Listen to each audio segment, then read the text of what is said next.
Welcome to Mornings with Patty. Today I'm reading from The Language of Letting Go. It's September 7th, and it's about how to own your own power. Stop making excuses for other people. Stop making excuses for yourself. While it is our goal to develop compassion and love and acceptance for ourselves and others, it is also our goal to accept reality and face it and hold people accountable for their behavior. We can also hold ourselves accountable for our own behavior and at the same time have compassion and understanding for ourselves.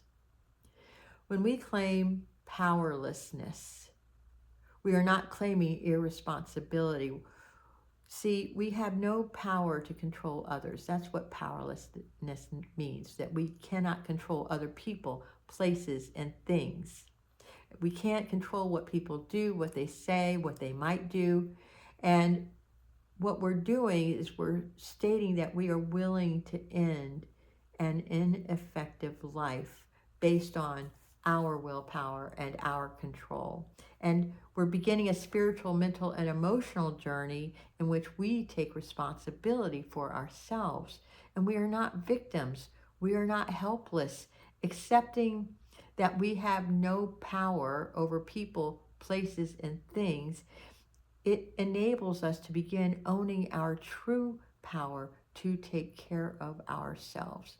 What this reading is saying is that once we realize when we're trying to control other people and we really can't, we have to accept responsibility for ourselves. And we have to do what's right and loving for ourselves, not for the other person. We can't keep making excuses for another person's behavior if they're showing up later, if they're showing up inebriated, if they're showing up in a way that's not loving to you.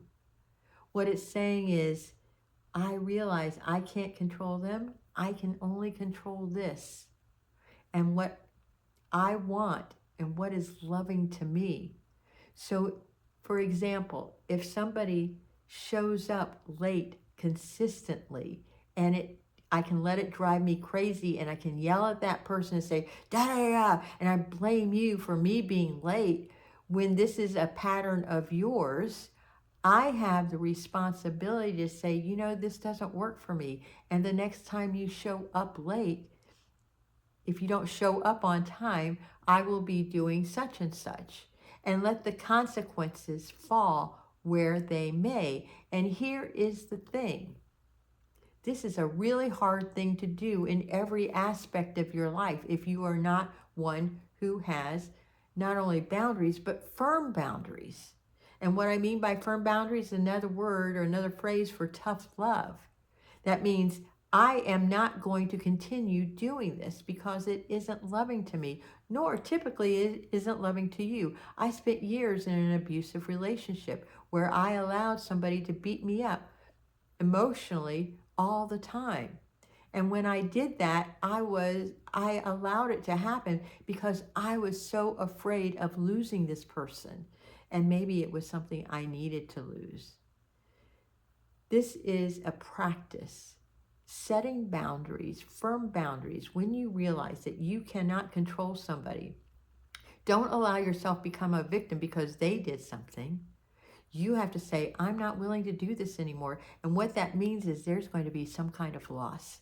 And you have to be willing to accept that loss, the consequences of you setting boundaries. And at the same time, you can do it for yourself.